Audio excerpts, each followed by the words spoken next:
Hello, ladies and gentlemen. I got a very interesting show for you guys right now. I'm going to get progressed into it, and what I'm going to talk about is the unconventional form of warfare that Iran might use.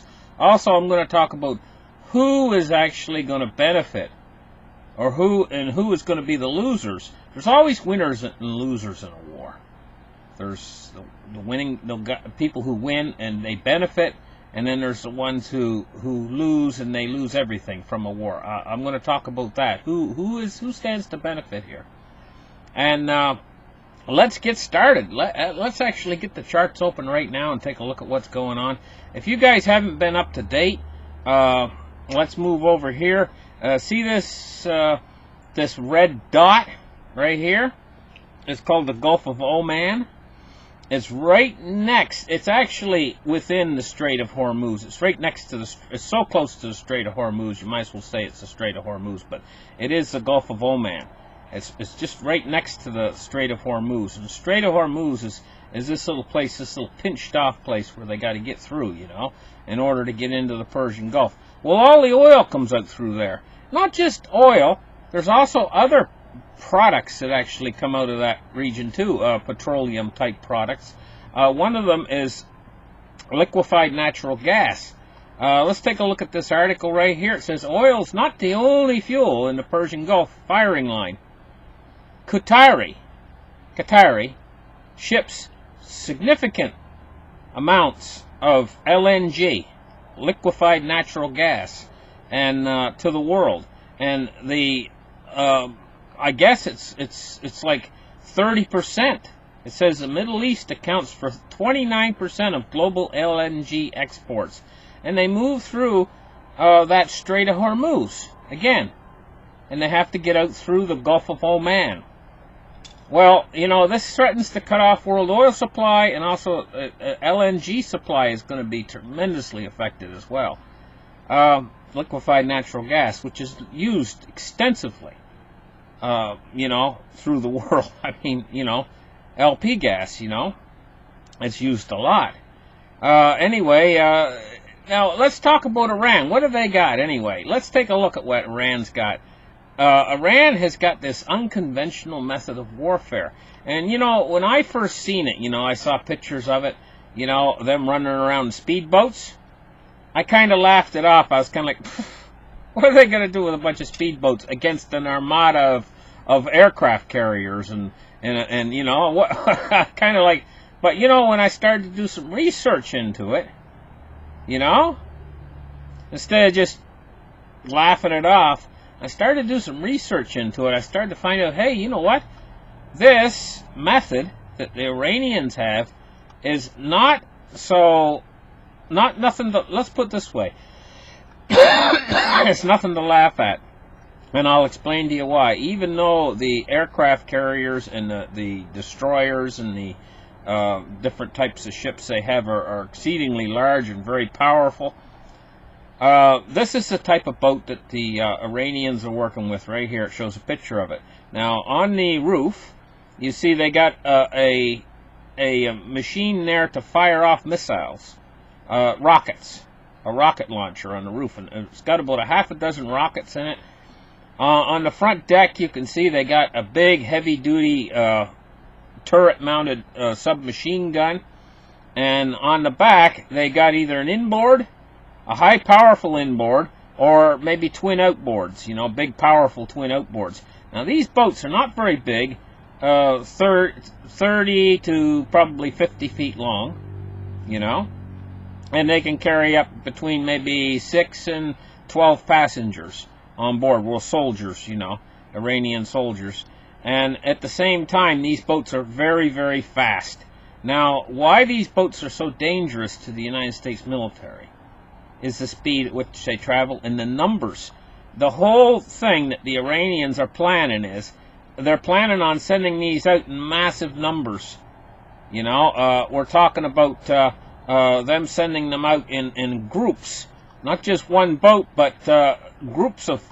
They say they have 30 to 40,000 of these boats, and sending them out in groups possibly of hundreds. hundreds of these boats coming in all simultaneously. Now, why this is so dangerous is when these guys are riding in, hundreds of them, quite literally, are come riding in with these on the roof. They got rockets on the roof, the missiles on the roof, and they got machine guns in the front, you know, and there's 4 or 5 Iranians in each boat. Say you're on a big destroyer. Okay? Now, you've got targeting systems on all 4 quarters of the ship.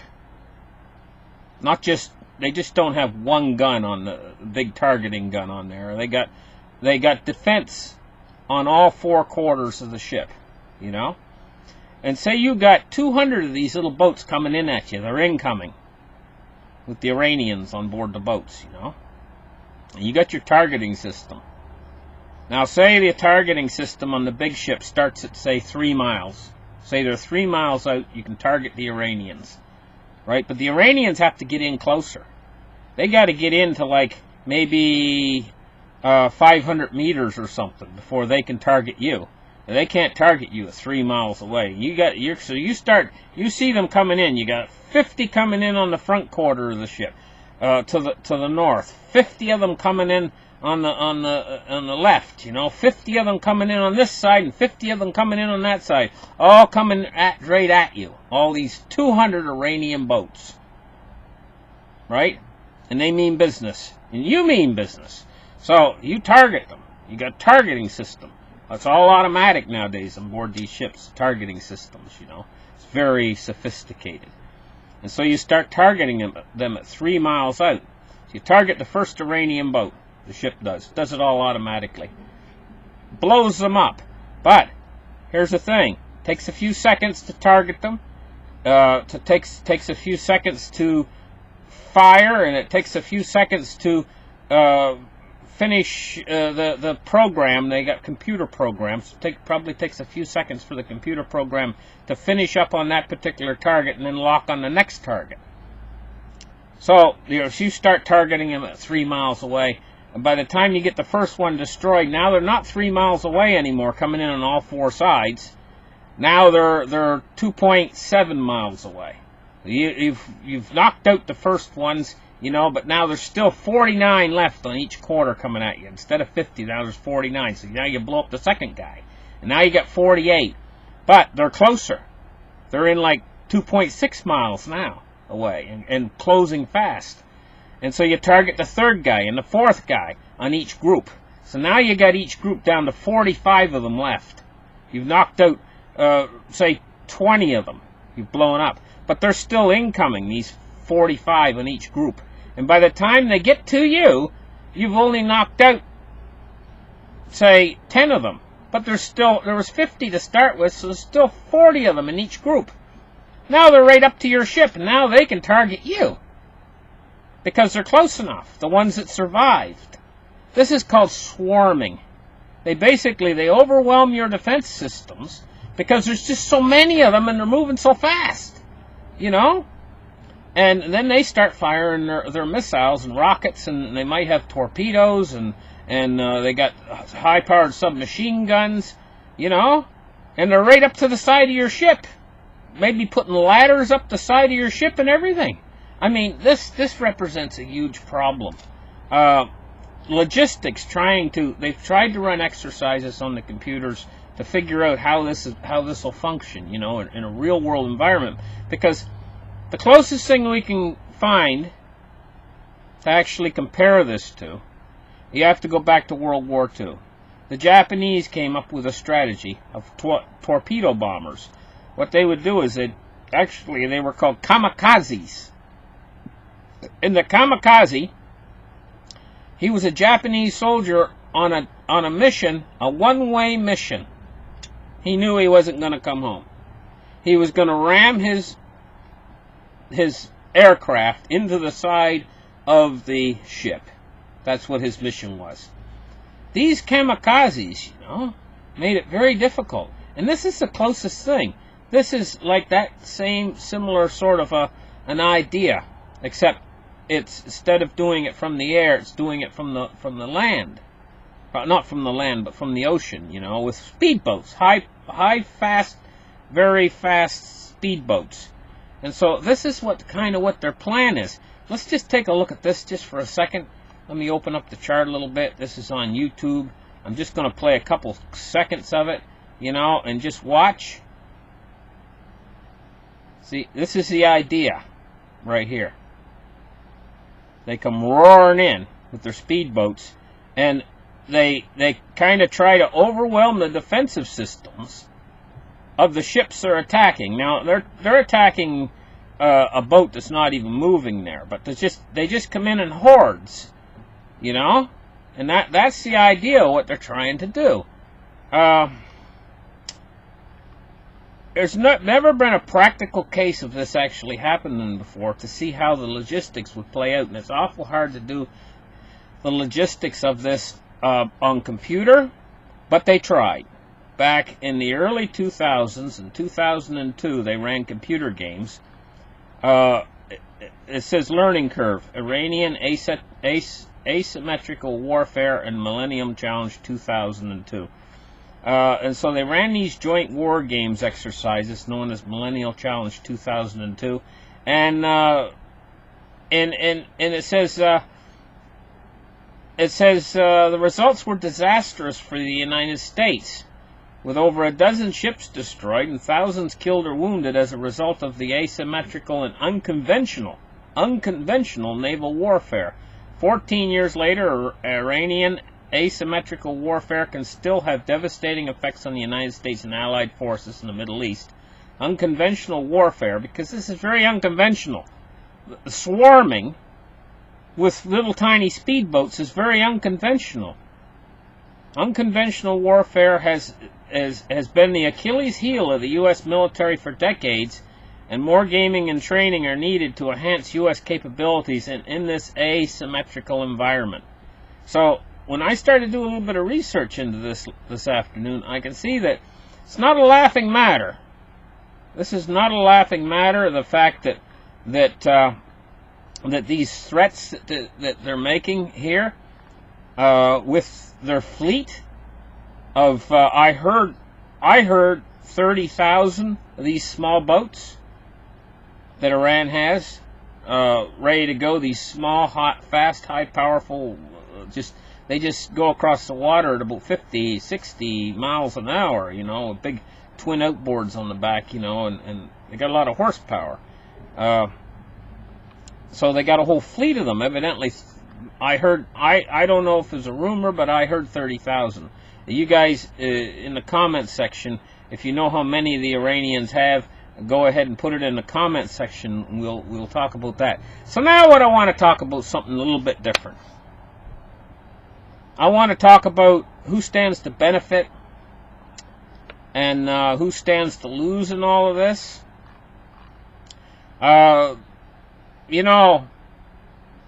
If oil prices go up significantly, now the Iranians are talking about if they can they just want to basically use not landmines, but mines that you put in the water that they can launch off of submarines and just basically close off the Strait of Hormuz completely. It's what they'd like to do, the Iranians. And they've threatened that they're going to cut off the Strait of Hormuz. Now, what if they do? Oil prices will double. Liquefied petroleum, LNG gas will double in price. Double. 2 times. Well, oil price right now is in the $50 range, 50. It'll go up in well over 100. It'll probably go up to $150. Now, here's the thing. Out in West Texas, they've got immense new oil discoveries, but they're not tapping them right now. And the reason why is because oil's around $50. These new wells, the price per barrel is about 60 or 70. When it goes over 60 or 70, then it becomes profitable. That's why they're not tapping them right now, because the oil price is too low for it to be profitable. So the banks are not giving out loans to these oil companies to go out and do mining and exploration. Well, they already done the exploration. They know the oil's there.